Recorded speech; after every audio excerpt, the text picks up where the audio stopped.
stories of silly idiots going to sea on the wrong submarine. I once accidentally let myself wait for those Onslow for 4 days. To make a long story short, let's just say the previous night entailed a lot of beer.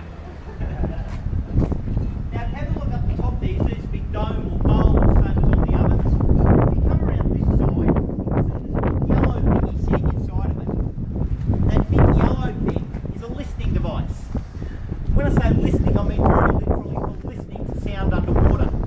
The way that a submarine finds out what's around the place is we listen to noises underwater. We do that for two reasons. One, noise travels far better, further and faster through water than it does through air. Two, it's the only usable energy source that will travel through water. Nothing else that we can use will travel through water. And that was actually my job on board. I was the sonar operator, supervisor and instructor. Now I'm probably going to ruin a couple of illusions here, and my apologies for this. Unlike in the movies, submarines do not cruise around underwater going ping, ping, ping. Total fallacy. If you think about it, the object of a submarine is to be quiet and stealthy. The last thing we would ever want to do is blurt loud noises into the water. It just makes no sense at all. So if ever you see the likes of Greenpeace complaining about sonar from submarines killing dolphins and all that sort of rubbish, please tell them it only happens in Hollywood, not in the sea, for example. You see there's a couple of torpedoes hanging around the place. Torpedoes that we got originally with these boats were a fairly old style thing called the Mark 8. It had a big bang to them, but only a very limited range. Only had a range of about 5 kilometres or about 3 miles. About halfway through the life of these boats, we replaced the old style torpedo with a new style torpedo. This is just a mock-up of a torpedo, it's not a real torpedo. New torpedoes have got a very long range around 30 miles or about 50 kilometres. And the best thing about these guys is after we've fired them, we can then guide them around the place underwater. Now, has anyone got any ideas how you would get two-way communications between a dived submarine, a dived torpedo, and back again? Lots of very blank looks. Cable, as in a lump of wire. Well, that's a string of wire. Anyone got a better idea than a lump of wire? I'm glad no one's got a better idea than that, because that's exactly what we do. 20 kilometres of wire in the back of the torpedo, 20 kilometres of wire in the back of the torpedo tube, and you talk to each other up down a big long copper wire. There are no modern torpedoes anywhere in the world, submarine torpedoes, I should say, anywhere in the world that are not wire guided. It's the only way of doing business. If you can think up a better way of guiding a submarine, please tell us. 1, we would be extremely interested. 2, you would be an absolute squillionaire. Right. Okay, let's head on board. You knew that, didn't you? Yeah, I did, sorry.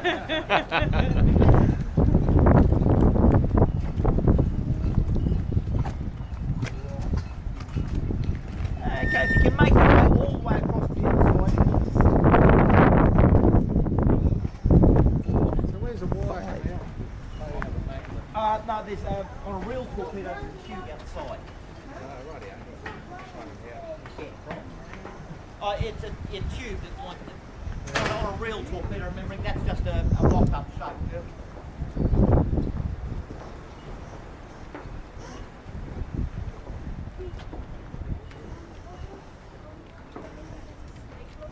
As you're making your way across, you'll see that she's very round in shape. Please keep going, please keep going.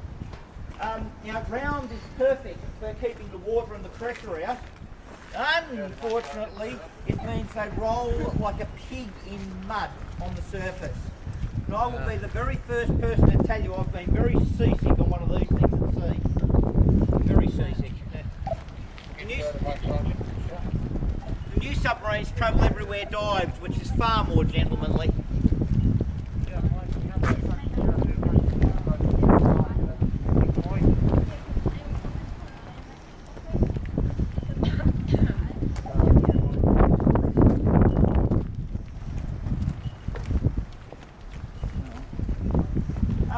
The oval-shaped holes you can see at the bottom here that are covered with the net, they're the holes the water used to rush in and out of to make its dive and surface.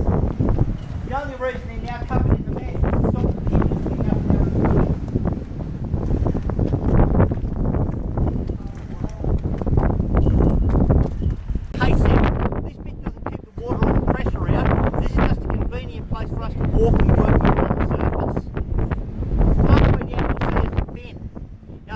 hollow inside. There's really nothing to it. All it is just a protective fairing that goes around the masts and the periscopes. That's all there is to it. Small bridge on the top for the guy to sit when we're on the surface. And as you see halfway down, very convenient place to hang the bell, which we did take off before we dived, by the way. You don't want that thing clanging around underwater. Captain would not be very happy. And that's not the real bell. The real bell's in the museum behind very thick glass and alarms and all that sort of thing. If that was the real bell, I would have stolen it years ago. Rightio, please let's come in here.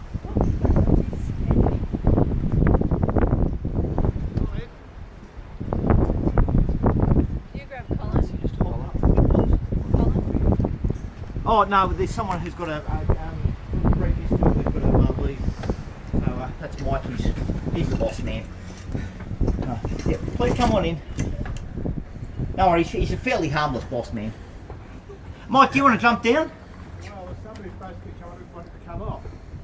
Yeah, I don't, they're probably coming from afters, I guess. Well, he said he was coming from forward, but... Oh, right, okay. I haven't... are you the guy who needs to come off? Yeah. Okay, please come up. Please come. Found him. Come on, Nemo. You'll see the new arrangements there too, Colin, The new arrangements. with the rail. Thank you. Oh, yeah.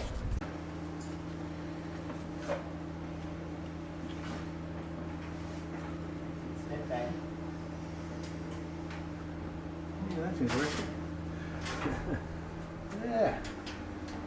Torpedo, It's the business end. yeah. Oh, right. Oh, okay. Yeah, well.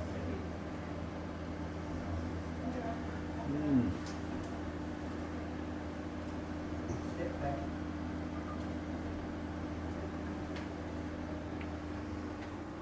Keep stepping back, keep stepping back, keep stepping back. That's it. That's it, you're in. Fire suppressant.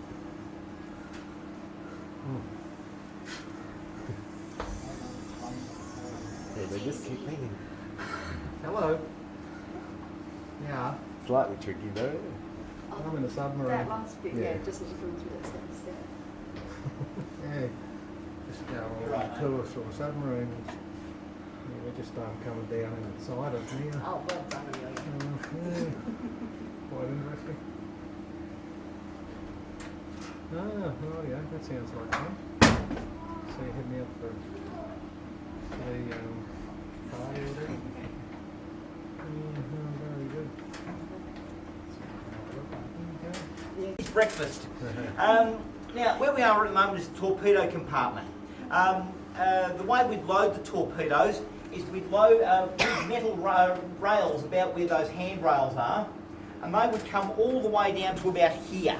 Pop into that corner. And we'd then slide the torpedoes down on the rails, and then with this big lifting press here, lift the torpedoes up and move them left or right into these torpedo racks here.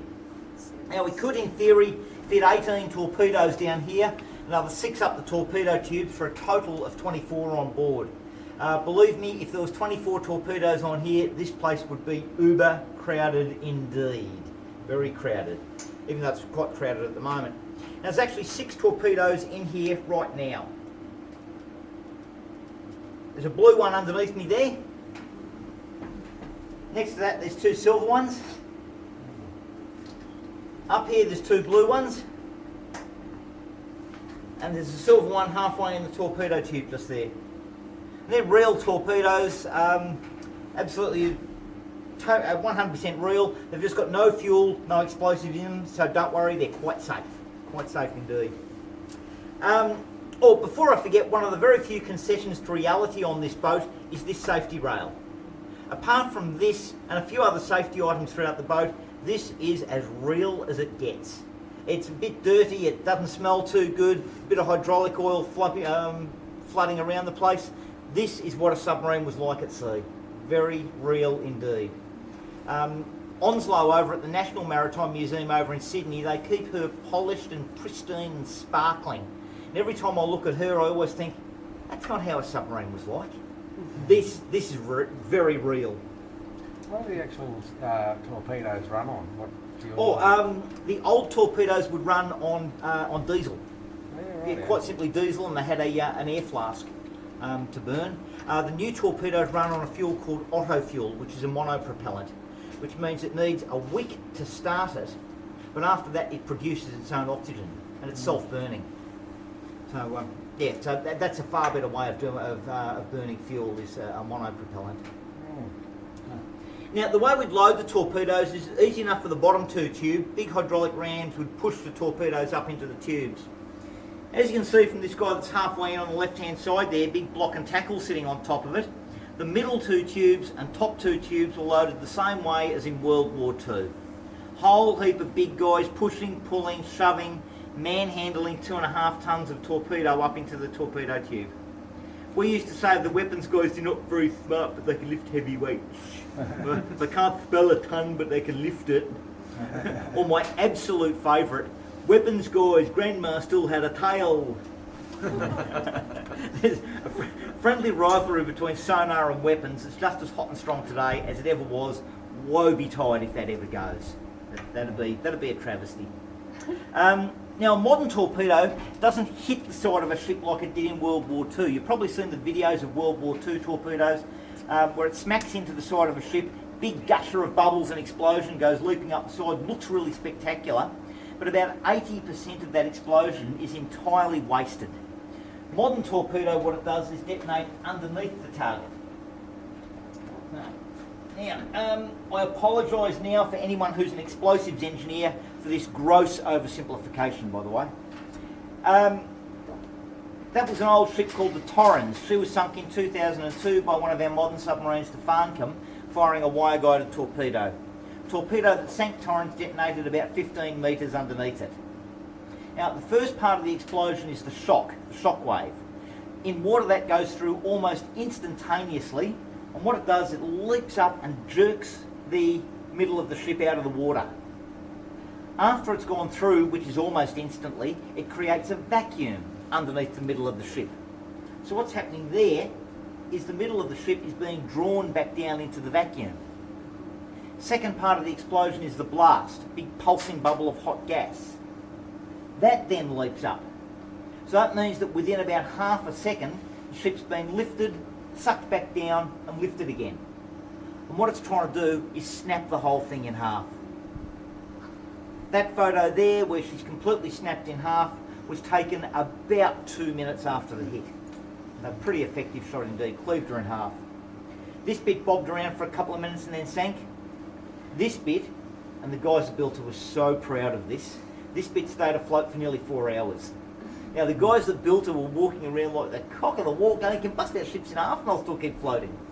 Now there would have been nothing left working, no one left alive, not their problem. Their problem is to make a seaworthy vessel, and that is a pretty good advertisement for quality Australian shipbuilding, if you ask me. Guys at Cockatoo Island are still so proud of that. Really are. Now, many of you will remember the Russian submarine Kursk. Sank in the Barents Sea in 2000. Hard to believe that was 17 years ago. Huge big submarine, the thing called the Oscar II class. Second largest type of submarine ever built.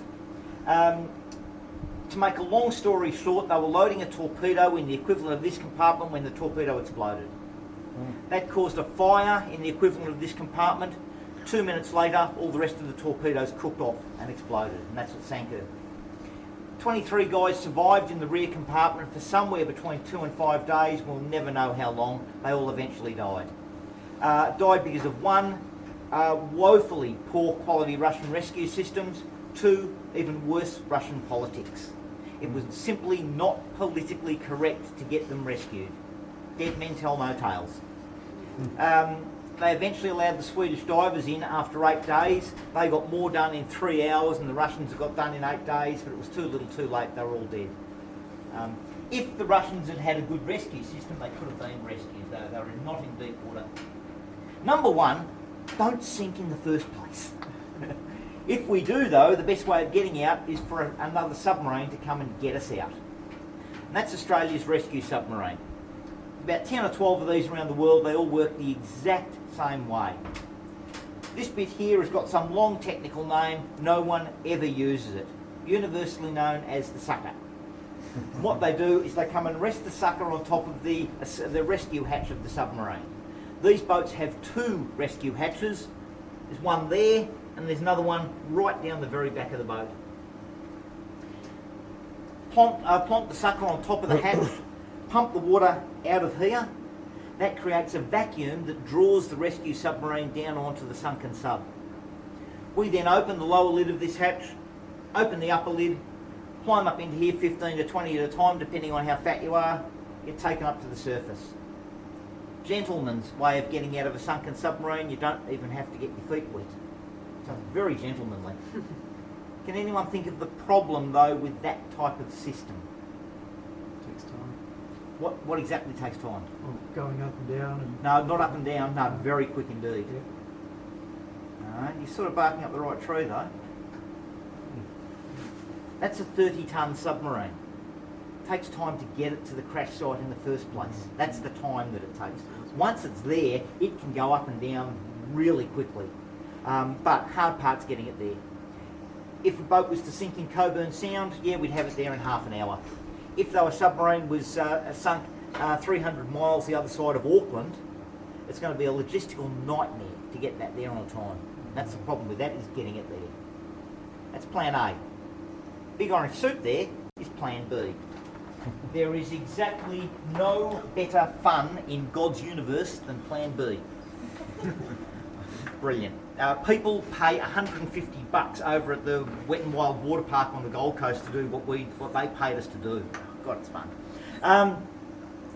Now, if we're all stuck on the bottom, what we can do is dress in our big orange suits. There's enough of these orange suits on board for everyone when the boat's fully loaded. And then, one at a time, you climb up into the tower. The yellow nozzle there fits inside an air supply inside the tower, and that inflates the built-in hood and life jacket. We then flood the tower full of water. Almost immediately the pressure inside the tower is the same as the pressure outside. Top lid's on a spring, spring's open. Because your hood and life jacket are now inflated, you're massively buoyant and you get shot up to the surface like a cork. It is so much fun. Oh, it is brilliant fun. For those of you who live around here, the guy who goes before me most of the time is a weapons guy, and he knows how much I hate it when these things are tangled. I'm sure he purposely tangles them. Now those of you who live around here may recognise that tower that sits up from the profile of Garden Island. What that is a 20-metre deep swimming pool, and it's got a mock-up of this section in the bottom of it. What we had to do as submariners is once every 3 years go into here, dress in our big orange suits and practice being shot up through the water. We had to do it every 3 years. I did it about every 3 months because I enjoyed it so much. There was a mate of mine who used to work at this place, and it was not uncommon to ring him up at lunchtime and say, "Hey mate, any chance I can pop over for a swim?" He said, "Yeah, pop one over." So yeah, it's so much fun.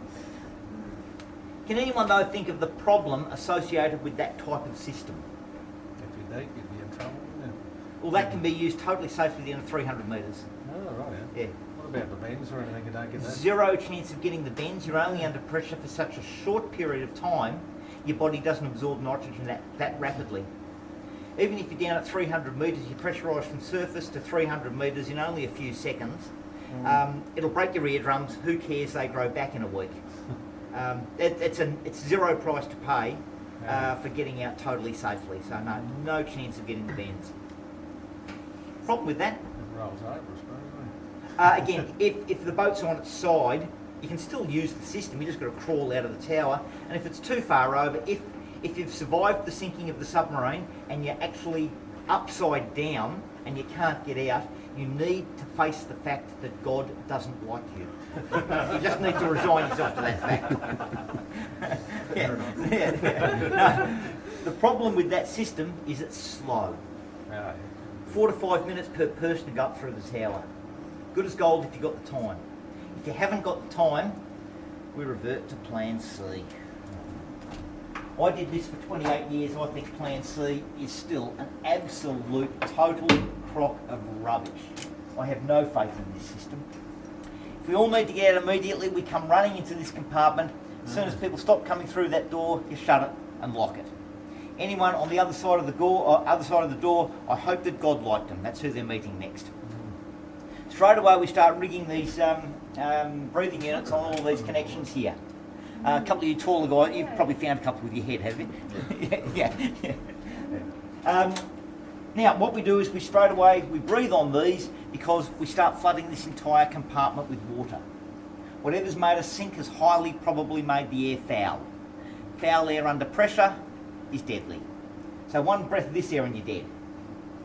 So there's 70 to 80 people in here, all breathing off these things. It's dark, there's water coming up past your ankles, and you're all trying to get dressed in your big orange suits. Agree with that statement. The lady's statement was, yeah, I agree with that wholeheartedly.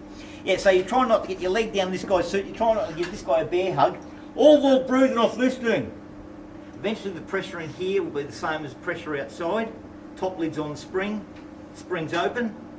You go, hand off your breathing unit. Hopefully the guy to your right has finished with his, because the guy to your left ain't giving it back. Make your way to the tower and hopefully bob up to the surface. The experts reckon if we had to do that for real, about 1 chance in 3. I reckon 1 in 3 is highly optimistic. If we got down to this, I'd make my way to the beer locker.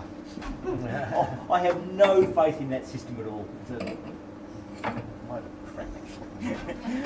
Rightio, let's come through and we'll have a look at the bedroom.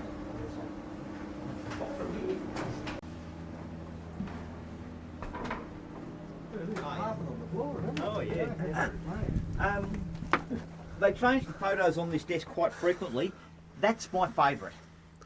For the simple reason, it's taken from about here by a good mate of mine, Keith Bromfield, looking that direction, and that's me.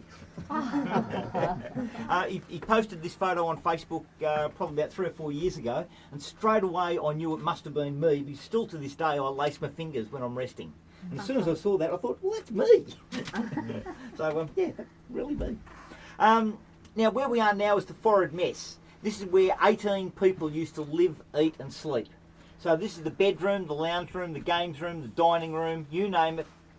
This is it for 18 people. Yeah. So if ever the kids or grandkids or whatever complain about the size of their bedrooms, bring them down here. Not only is this it for everything, no internet access, no mobile phone.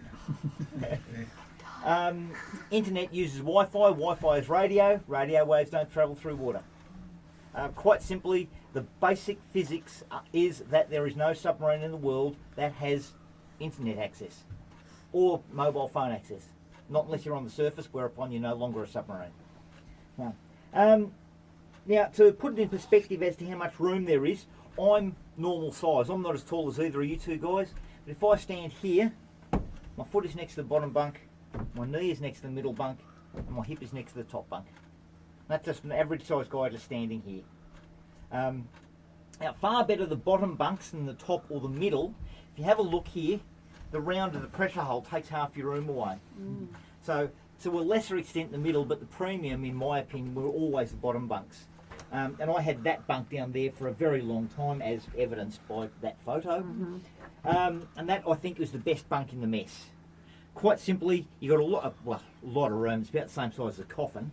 But the best thing about that one is you can watch the TV from inside your bunk. Little things like that were an absolute gold premium in submarines. There's our height of entertainment, modern entertainment system, a VHS video recorder. Kids probably haven't even seen one of those, have they? When I first joined submarines, our entertainment system was a reel-to-reel movie projector that we'd set up on the table here, shine up onto a screen, that and a packet of cards. So yeah, it's got a little bit more modern now. Yeah, but this is just our little home away from home for 18 people. Now below us at the moment is number 1 battery. We used to get down to the battery down that hatchway just there. Over there in front of the TV, there's a photograph of what it looked like when it was full of battery cells. No battery cells down there now. You don't want lead acid sitting around forever doing nothing. Yeah, and now of course if a guy had to work on the battery, you couldn't afford to touch the top of the battery. Low voltage but high current, and it's current that kills. So they were overlaid with wooden boards that were laughingly called crawl boards. Now, I don't know who the wag was who first dubbed them crawl boards. Unless you're about the same size as this bloke here, there is no way in God's universe you could actually crawl on them. You had to lay yourself down on your belly and drag yourself along. And that was how we did maintenance on the batteries. I hated going down batteries. They were horrible, smelly places that used to smack your head all the time. As long as I kept my bunk light working so I could read my book, kept the sonar working so I could do my job, I was happy. I hated going down batteries. Oh, I hate it. Okay, hands up. Who are the cooks of the family? Oh, Mum, your hand is being put up there. It's being put up. Yeah, oh, the daughter. Yeah. Okay, cooks of the family first, please. Then everyone else. Okay. Yeah, cooks of the family first. You're a cook too. Oh, the guy with the webcam, make sure you get this best area here on the left that's come through.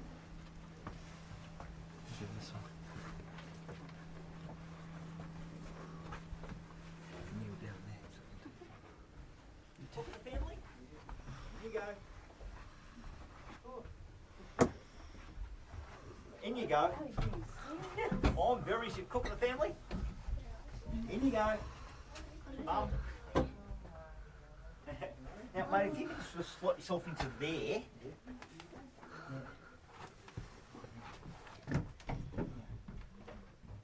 Now, we can fit one kid in there, one kid in there. Now, if you can, mate, if you can just move over there.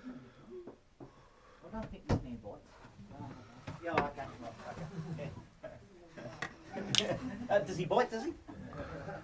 Oh, okay. Well, okay. We've established it. The guy with the Mistopheline beard, he bites. Watch out for him. Okay, where we are now is the galley. Two cooks. One would work a roughly 15-hour day. The other would work a roughly 18-hour day, and they'd swap between the two. And from there, they produce around about 250 to 300 meals a day. I can see a couple of mums just shaking their heads, just absolute horror looks on their faces. Yeah, man, the look on your face is absolutely typical of the average cook of the family when they look at the galley. I don't know how they did it. I absolutely doff my cap to the work the cooks did on board these boats. Where's the pantry? Where's the pantry? Oh, standing on top of it. That's it. Ah, you got it. Now the other thing is it was always nice and warm in the galley. These boats were designed for spying on the Russians off Murmansk, frigid, cold Arctic water. Where's Australia operate? Warm tropical water. So sometimes the galley would get down to 35. Normally it was up around the 38, 40 mark. And just nothing we could do about it. Very strictly volunteer only to join submarines. So if Guy joined submarines as a cook, he knew exactly what he was getting into. Everyone knew what they were getting into. So no one could ever say, oh, I didn't expect it to be like this. Everyone knew exactly what they were getting into. But I doff my cap to the cooks. That's our dry provision store down there, or our pantry if you like. It's as wide as the submarine. You can see how long it is. That was absolutely chock-a-block to the brim when we sailed. We'd often have trouble getting this hatchway back down. Not important so much what went down as how it went down. Not like you could repack it once you got to sea. So you had to make sure that it was packed in reverse order of the menu. So basically the cooks had to have an idea of their menu planned 4 months in advance all the time. So you didn't want it so the last thing that went down there was something like 500 large bags of rice. You get a bit sick of rice by the time you dug everything else out. Okay, now as you can well imagine, in an environment like this, one thing you can't afford is food scraps and rubbish hanging around the place. You get infection through the crew in absolutely nothing flat. So any food scraps and rubbish we jam into these big long narrow bags, weight down with big copper weights, always copper not lead. Lead is horrible stuff. And then we jam into this big round thing over here and eject over the side. No sir, not you, this round thing here. Now that's our garbage ejector. Very important that the garbage sinks for two reasons. One is environmental, and that is that on the very deep abyssal plane, anything will decompose. Even plastics decompose on the really deep water. Not that we ditch plastics. One, you're not allowed to. Two, there is no way in God's universe we ever would. Submariners live in the ocean as well. We don't want to pollute up our own house. Two, The last thing you want is rubbish floating up to the surface and giving your position away. In World War II, this might sound a bit funny, but in World War II there were 4 German submarines that were sunk where their official detection source was rubbish. Latter half of the war, so many British aircraft and destroyers around the place, they'd see this rubbish bob up out of nowhere. There's only one place it could come from. Bomb the rubbish, bag a submarine. The British, the sneaky little buggers, failed to inform the Germans until after the war. Most unsporting of them, isn't it? Righty, let's come through and we'll have a look at the guts of the boat. Yeah, that way, mate. That's it. Just down to the next big area, you'll see the periscope sticking up. It's actually been on the right here, mate. That bottom button. Just chill. There you go. That's hilarious.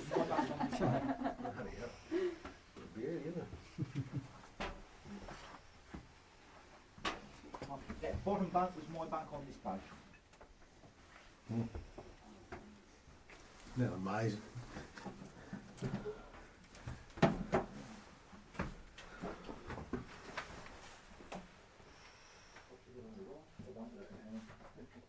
And that bottom bunk you're walking past was my bunk on this boat.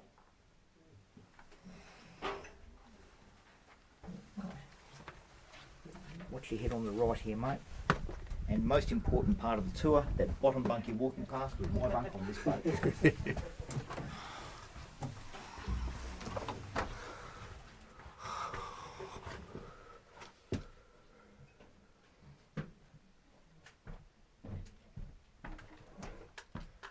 That's the officer's wardroom in there. It ends up being the same room per person as the forward mess, except they get fake wooden panelling up to shoulder level. That's truly the only difference. Okay. Rightio. Okay.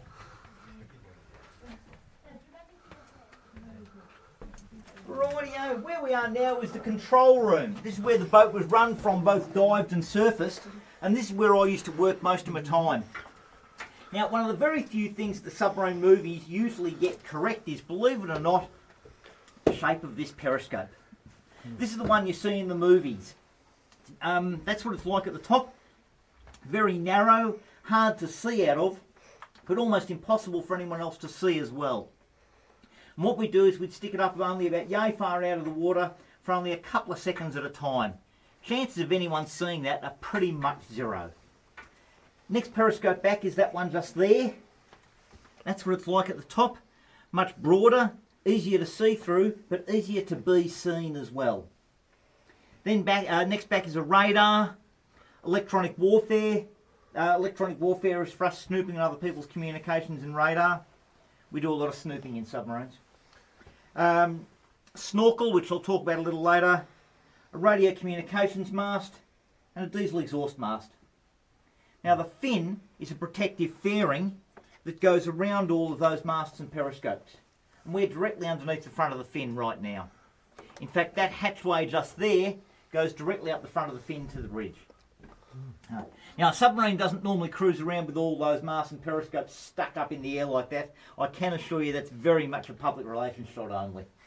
Very unsubmarine-like behaviour. Right, just in here. Okay, this is how I spent half my adult life. Often much darker than this too, believe me. If you think about it, if it was dark outside, we had to have it dark inside as well, otherwise you wouldn't be able to see through the periscopes. The other thing is, if ever we were dumb enough to raise a periscope at night with the lights on in here, you might as well raise a searchlight and beam it around the place and say, here we are guys, come and find us. So we always used to say that even at sea we were hanging around in red light districts. How do you know what that means? Okay, who knows what these noises are?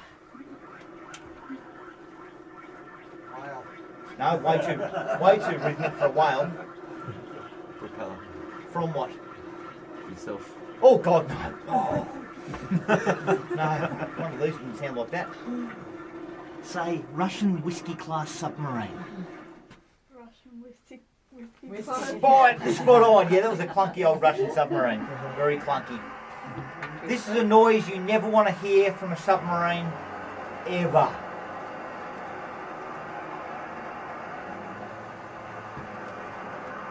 Worst noise you can hear. What was that noise be? Is that a torpedo? Spot on. It's a torpedo homing in. You hear it increasing speed there as it's homing in.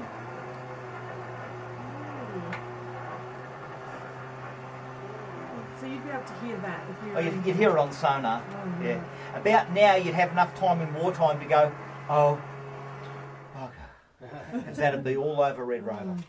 Now, very rarely do people get this next one correct.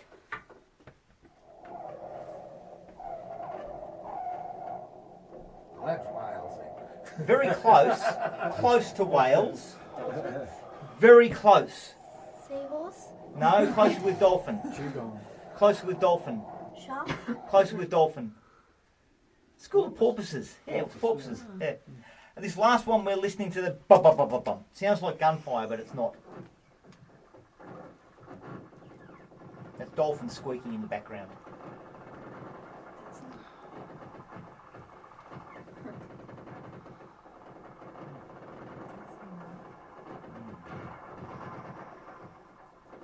Oh, I could listen to that for hours. I really could. That was a blue whale. Oh. That was the noise they make that can literally travel halfway across the ocean. Now, I'm not religious, but that noise is so spooky perfect for moving through water. It's almost like it's too perfect for words. I can go into the details at the end of the tour if you're interested about it. But quite simply, man can't even come close to making a noise as perfect as that for travelling through water. It's it's spooky. Is it just the frequency of it makes it? Oh, travel it's so a well? number of things. Yeah. As you know, I can go into it at the end of the tour in detail if you wish. I don't want to fob that off as an answer, but I just don't want to get too far off Yeah. track. Now, where we used to listen to all those noises was in that little room just in there. It's been pretty much stripped out now for security reasons, and we use it as a storage area. But that's a little sonar room on board one of these boats. And if I had $1 for every hour of my adult life I'd spent in there with another couple of guys listening to those sounds of the sea, it'd be a very pretty little packet of money indeed, believe me. From there, the information was sent to this machine here, and we'd then draw on here a tactical picture of what we thought was going on around the place. Now, you tell kids nowadays that we really did use pencil and paper and ruler and whiteout, and they look at you like you've got 3 heads. Needless to say, all done on a computer screen nowadays. From here, the information was sent to these 2 guys. These are the fire control. Now, one end of the guidance wire of a torpedo is, of course, the torpedo. The other end of the guidance wire is a left, right, up, down toggle switch. And just like a big computer game, we had us at the bottom, torpedo in the middle, target at the top, and you just guide the torpedo onto the target like that.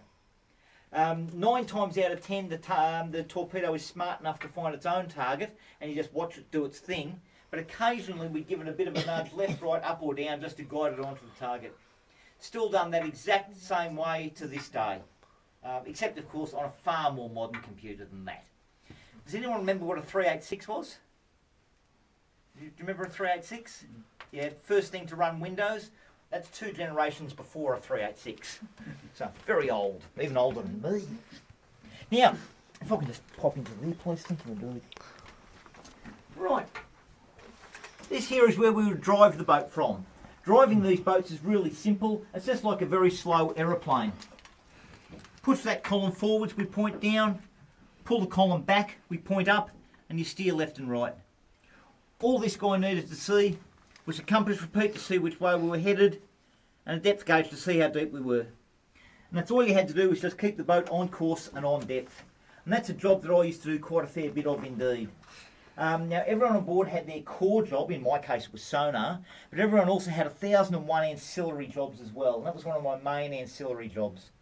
I used to really love driving these boats. They were a good fun, seat of the pants driver's boat, real feel to it. The new submarines are far easier to control, but it's a little bit like hopping out of a 1965 E-type Jag into a modern day Prius. Just no character to it. I'd much rather drive one of these boats. I know that's just me being reminiscent and old, but hey, I'm old and I'm allowed to be reminiscent. Now, little ad for another museum. Has anyone done the torchlight tour of Fremantle Prison? Not yet.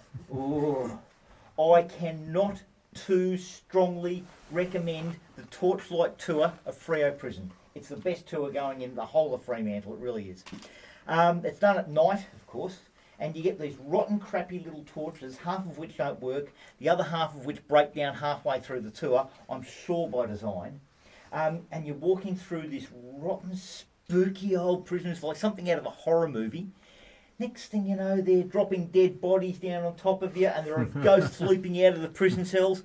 I didn't know how loud a 15-year-old schoolgirl could squeal until I did that tour. Man, they're loud.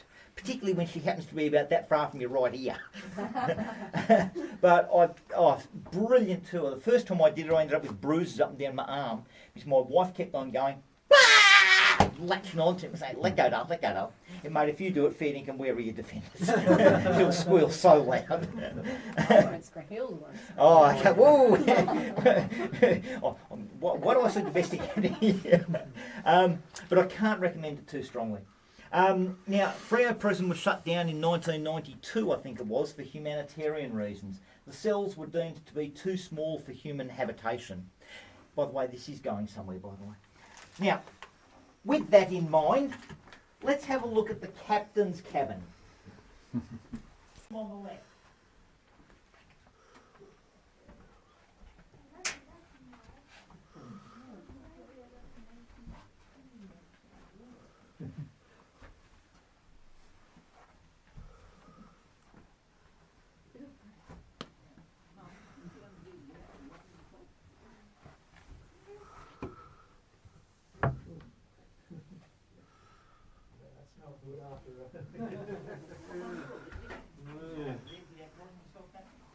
I can't see a bit on this side. I can't see them. Yeah, move on down, move on down. Hey, what's that? He's one of the white thing, oh, hang on, he's your dad. Right? Not really. In other words, that's a yes. Okay, actually, if you just move down to here, just move on in. Just move on in. Get close, get intimate. Now, the kids here have found the shower. Now, that is the bathroom area for everyone. That's it, in there. There used to be another bathroom area over this side, but as you can see, it's been turned into a photographic darkroom. This, of course, being in the days long before digital photography. So that became the bathroom area for everyone. Now, there's only one shower. Didn't really matter that there was only one shower, because if we were out at sea for more than about 8 or 10 days, no showers. Quite simply, we couldn't reliably make fresh water. So what we sailed with was what we guaranteed that we had. Yeah, when you really started to need a shower, that's when you couldn't have one. So quite simply, we ended up smelling like the north end of a southbound camel. There's no two ways about it. Volunteer only, everyone knew what they were getting into. You'd have a bit of a bird bath every now and then, but nah, that was it. Yeah, first cab off the rank was drinking, then cooking, then cleaning the submarine. A very long fourth cab off the rank was cleaning submariners. The only two guys who were mandatory a 1 minute shower a day were the two cooks, for pretty obvious reasons. Yeah, Mum, the look on your face about no showers. Yeah, can you imagine doing that for 4 months? No. Look on this lady's face is priceless. Now, you would have noticed our lovely submarine toilets on the way down here. Okay, if you're my size or smaller, if you're any bigger than me or any taller than me, there's no way knowing the bigger guys could actually get their overalls off inside the cubicle. So I used to do this half the time too. You'd stand in the passageway, drop your overalls down, back in and just do what humans have to do, door wide open. So you'd be sitting there and someone would go past, "Oh, g'day, Colin, yeah, g'day, John, yeah, good, mate, yeah, just a bit of a chat."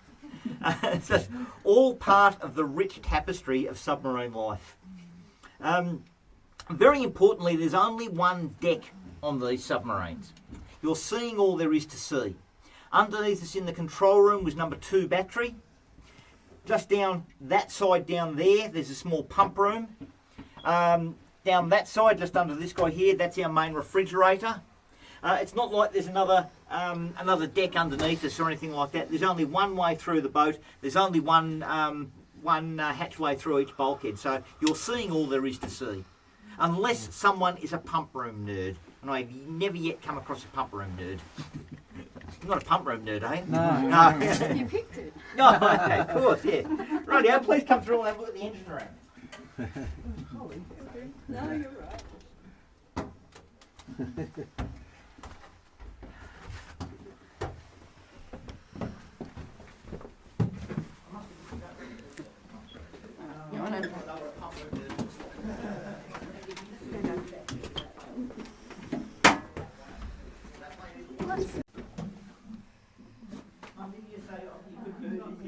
I did this for 28 years. Well, the one to think about is the classic case of one man's meat is another man's poison.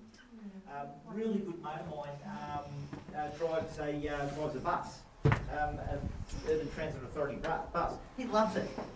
I couldn't think of anything worse than driving a bus through peak hour traffic. Roy loves it. That's his dream job. I'd tip my hat to him, but I couldn't do it for love nor money. He came on this tour a while ago, and he got halfway through it, and he said, "Mate, how did you do this?" Anyway, where we are now is the engine room. Two big V16 diesels. Remembering these guys just made electricity. Now they might look like big thumpy diesels if you're mechanically minded for not very much horsepower. They were in theory in theory about 2,000 each. In reality they were only about 1,500 each. What you want from a submarine diesel far more than power is reliability. Give these things their due, they were very reliable old diesels indeed. 16 might sound like a lot of cylinders again if you're mechanically minded. Again, that's for redundancy. Cylinder brakes, you're disconnected, run as a V15. Wartime, we get depth charged, a few more cylinders break, you just disconnect them, run as a V12. So it's purely designed so that it will run on whichever bit of diesel is actually working. It's not like if a cylinder breaks, it's not like you can pop to the local mechanic and grab another cylinder. It's once you're out at sea, you're out at sea. You've got to be totally self-sufficient. Now the way we'd run these guys, we'd stick a snorkel up in the air and suck air down in through the snorkel. Diesels of course require two fundamental inputs, diesel fuel and air. So we'd suck air down in through the snorkel, run the diesels, the exhaust would go up through another mast that would exhaust just below the surface of the ocean. And that way we could remain completely dived and keep the battery topped up. Rough as guts rule of thumb, depending on what we were doing, we'd probably run these guys on average about 2 to 3 hours a day. An hour or so at dawn, hour or so at dusk. We could probably go for 4 or 5 days without running the diesels, but believe me, by that stage, 1, the battery would be quite flat indeed, 2, the air would be really foul and stinky. Great thing about sucking air down through the snorkel, we can ventilate the air throughout the boat and keep the environment breathable. Now, the diesels on an Oberon were always named after a pair of things. There was Minnie and Mickey, Samson and Delilah, Heckle and Jekyll. These were my two favourites, Jake and Elwood. Who knows Jake and Elwood? The Blues Brothers, thank you very much indeed. Most people who know the Blues Brothers got similar colour hair to me. A very famous movie of the same name, and Jake and Elwood were the Blues Brothers. Now there used to be beautiful brass plaques, just there and there, but you'll see are very conspicuous by their absence. About a month after I left the Navy, I was at a mate's place for a barbecue, a bloke named Steve Patton. There, sitting pride of place above his bar, are 2 brass plaques, say Jake and Elwood. And I looked at them, sipped on the beer and said, "Geez mate, I wonder where you got those from." As soon as I said that, I remembered he was the very last chief engineer of this submarine before she was given to the Maritime Museum. So he just stood there, flipped a couple of bangers, big smile on his face and said, "It's good to be the chief, isn't it?" I can assure you they still sit absolute pride of place above his bar at his place. And yes, there are bits of submarine at my house as well, which I will entirely deny saying if the Australian Federal Police ever turn up. Entirely deny it. No, there's no big photo up on the wall. No, they can't see that. Now, the next place we'll go through is the motor room. The motor room is where the guys would sit to run the electric motors that would physically turn the propellers. Remembering, these guys just made electricity. Please, though, on your way through, be careful. We won't stop in the motor room. It's quite cramped, not really a lot to see. But be careful, there are some trip hazards. There's a small step that we go down. A couple of months ago, there was a guy filming away on his camera, totally missed the little step that we go down, ended up flat on his backside in the middle of the motor room. Nothing hurt except his pride, but that was utterly shattered, and his girlfriend all but wet her pants laughing. Yeah, why did I see you doing something like that? Right, please come through and please watch your footing.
I thought you were coming through all too rapidly then.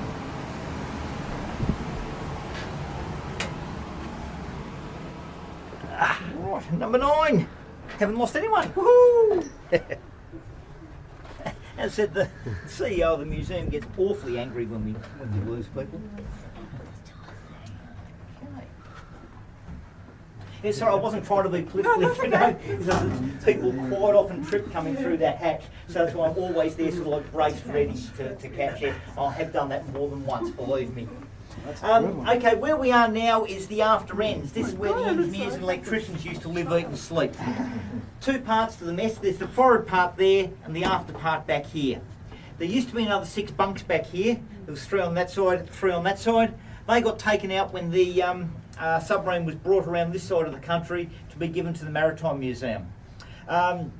She came around from Sydney, where she lived and worked on the surface all the way round, and came north about up past Queensland and Northern Territory, and it was used as a big training cruise. There was a reduced number of crew on board, but a whole heap of trainees, and this area was used as a classroom during that training cruise. Now, they weren't all initial trainees. For example, there were 2 guys who were training to be the captain of the submarine. So they had 15 years of experience in submarines, so they were just training through the next level up. My second time on board this submarine, I was actually a navigation trainee during that training cruise. I had in fact just come from the navigation school as an instructor, but what had happened is about a week or so before the boat sailed, they sent off a signal to say there was 1 spot left for a navigation trainee. That signal, of course, came across my desk, and I thought, oh, that sounds like fun. So strangely enough, the signal just got folded up and made its way into my top pocket, never made its way onto the notice board. So I was the only person who responded. I got the Guernsey. Morning that we sailed, I walked on board, bag on shoulder. Navigator was waiting there with his clipboard of all his navigation trainees. He knows me, I know him, we're still actually really good mates. And as I walked on board, he looked up at me and said, "Petty Officer Pryor, how did you manage this?" And I said, "Oh, hi sir, nice to see you again too." And he said, "Yes, shut up, spill the beans." So I told him what was going on. He said, "Right, you've passed your navigation training as of now. You are now the assistant navigator." I thought, okay, fair cop. Between the 2 of us, we loved it. He had 1 less person to train, and he had another qualified navigator on board. So, God, we had a good fun time that cruise. Loved that cruise. Now, this hatchway we're about to go out of looks like the one we came down originally, and it is another torpedo loading hatch. There used to be 2 more torpedo tubes back there, but as you can see, they've been blanked off. The type of torpedo we could fire from those tubes, Australia never purchased in the first place. They were obsolete by the time we got these boats. So what do you reckon we kept in the rear 2 torpedo tubes? Beer. Thank you very much indeed. That's where we, well done sir, that's where we kept the beer. Can I just get into just here please? Excellent. You can fit 115 cases of beer into a torpedo tube. I know, I've loaded them. Around about the 114 mark, man, do they start to get heavy. Now, once those 2 torpedo tubes got blanked off, this tank down here became our beer stowage. Now, one thing you didn't want, and that tank worked in concert with the 2 tubes, one thing you didn't want was drunken sailors getting their hands on more beer. So a plate was fashioned up and a lock fitted. Now, can anyone tell me the main function of a lock? Keep somebody Keep you out. out. No, not to keep people out, no. To slow you down. No, not to slow you down, no. Main function of a lock is to keep honest people happy. So every 6 months the safety inspection team would come round and go, oh yes, all alcohol correctly locked away, second in command with the only one with the key, well done Submariners. Very simple, if you want another beer, you reach down, you grab the lock and you unscrewed it, took the whole thing off. Yeah, everyone knew about it. Everyone from the captain down knew about it. The ruling that we had was by the book, 2 cans per man per night if we were not doing anything. If we're on station or on exercise, no alcohol, no one ever did, it was just off the cards. But if we were just going from place to place, in reality the amount was don't get drunk at sea. And that was very heavily self-policed. In the 28 years I did, I know of 2 guys who got drunk at sea. I reckon 2 in 28 years is not a bad record. The reason for the good record is as much as anything the training regime that you go through. If someone who, even if they can technically do the job, if they're not of the character to be able to control themselves, they don't get through the training.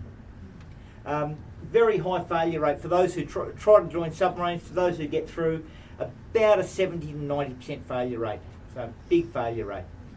You've seen what it's like. You don't want people you can't trust trying to move torpedoes, operate sonar, run the diesels or anything.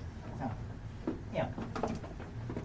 We'll head out this way. Now please be aware this hatchway gets very tight halfway up. The bigger guys, if you need to crawl, you won't be the first, you won't be the last. Ladies, you will very highly probably adopt very unladylike poses.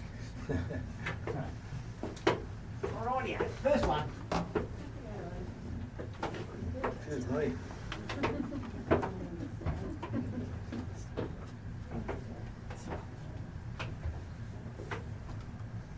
So you're first? Up after you?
start losing people, I get in trouble. So that's about 2 metres. Almost 2 metres just here to the threshold. Almost 2 metres.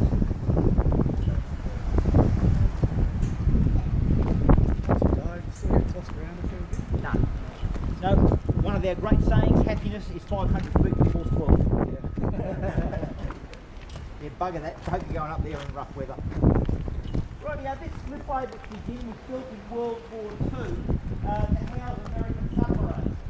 Fremantle in World War II was the largest US submarine base outside of the US itself. There was about 150 American submarines based around the world. So the grey line here is green off white Japanese. What it means is that the ovens was being offered around the museum areas, it literally had the perfect ace in the hand placed in the houses. That's the main reason why it's here now. So thank you, US Navy.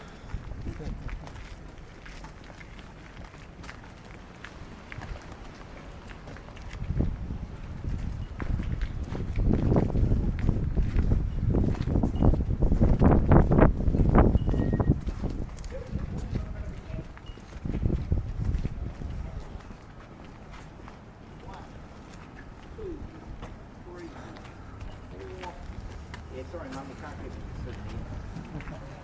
5, 6, 7, 8, 9. Excellent.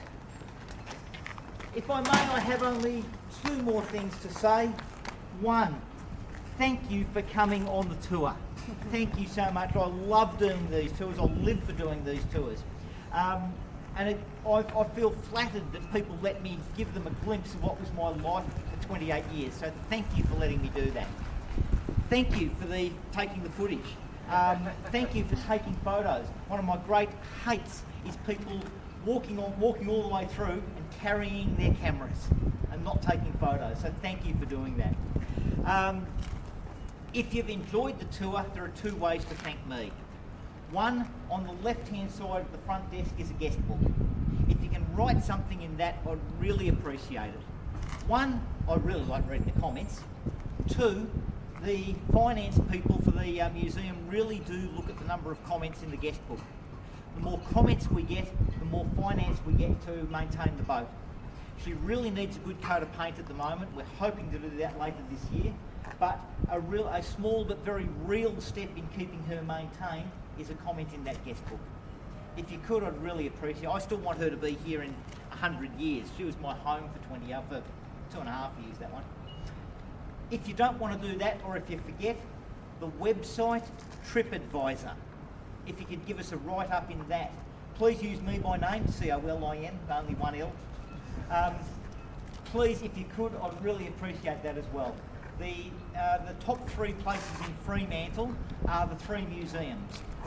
The jail, shipwrecks and maritime museum. We jealously guard those 1, 2 and 3 places, so if you could give us a little bit of a write-up on TripAdvisor, I'd really appreciate it. Please use me by name if you want to. I am one of my favourite subjects. Apart from that, thank you so much. I hope you've enjoyed it. Thank you very much.